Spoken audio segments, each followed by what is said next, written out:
ఒక మహిళపై అంటే ఒక కూటమి పక్షంలో ఒక నేతగా ఉండి కూడా ఒక మహిళపై ఇటువంటి దాడి జరుగుతున్నప్పుడు అక్కడ ఉండి చూస్తూ ఉండటం అది ఎంతవరకు సమంజసంగా భావిస్తున్నారు?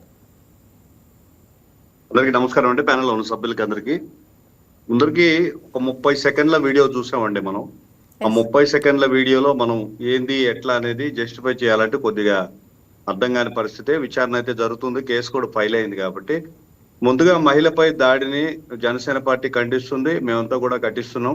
ఎందుకంటే ఒక బహిరంగ ప్రదేశంలో, పబ్లిక్ ప్లేసెస్ లో మహిళలను పట్టుకొని అలా కొట్టడం అంటే మేము ఖచ్చితంగా కూడా దాన్ని ఒప్పుకోం.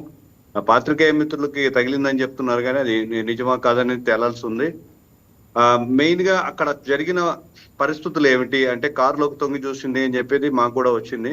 అక్కడ ఏదైనా ఏమైనా సంఘటనలు చోటు చేసుకున్నాయా, అప్పటికే వాళ్ళు రేకెత్తిచ్చిపోయినారు. సో ఏదేమైనప్పటికీ బాధితురాళ్ళు పక్కన విచారణ జరుగుతుంది, కోర్టులో కేసు ఉంది, ఇది తేలాల్సి ఉంది.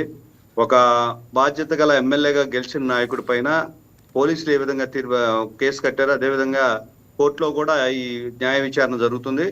దానికి అనుగుణంగానే శిక్ష విధించడం అనేది జరుగుతుంది. ఈ రోజు అక్కడ జరిగిన సంఘటనల నేపథ్యంలో అసలు ఏం జరిగింది అనేది పూర్తిగా విచారణ చేయాల్సి ఉంది. ఏది ఏమైనప్పటికీ మహిళపై దాడి చేయడం మేము ఒప్పుకోము. ఎందుకంటే మొదటి నుంచి కూడా జనసేన పార్టీ కానీ, పవన్ కళ్యాణ్ గారని మహిళలపై దాడిని కానీ, మహిళలపై హింసను కానీ వ్యతిరేకిస్తూ వస్తున్నారు. ఒక మనిషిగా, ఒక హ్యూమన్ బీయింగ్ గా ఇది ఎవరైనా కూడా ఖండించాల్సిన విషయమే. కాకపోతే అక్కడ జరిగిన పరిస్థితులు ఏంటి, ఏం జరిగాయి అనేది కొంత విచారణ చేపట్టాల్సిన అవసరం ఉంది. మీడియా మిత్రులను కొట్టడం అంటే ఇది మరీ ఇంకా దాటిపోయింది.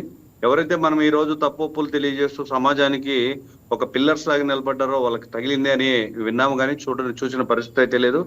ఏదేమైనప్పటికీ కూడా ఆమె తప్పు ఒప్పు అని మనం చెప్పలేం. కానీ ఆ ముందు కేసు విషయంలో, ఇప్పటి విషయంలో దాడి అనేది మాత్రం తీవ్రంగా ఖండిస్తున్నాం. కానీ వాటి పరిస్థితులు ఏంటి, ఏం జరిగింది అనేది తేలాల్సి ఉంది. ఎవరిపైన కానీ, మీడియా మిత్రుల పైన కానీ, మన మహిళ పైన కానీ ఎవరి మీద కూడా అధికారం ఉందనో మరో కారణంలో కోపం వచ్చిందనో బహిరంగంగా దాడి అయితే ఖచ్చితంగా జనసేన పార్టీ తరఫున మేము ఖండిస్తున్నామండి.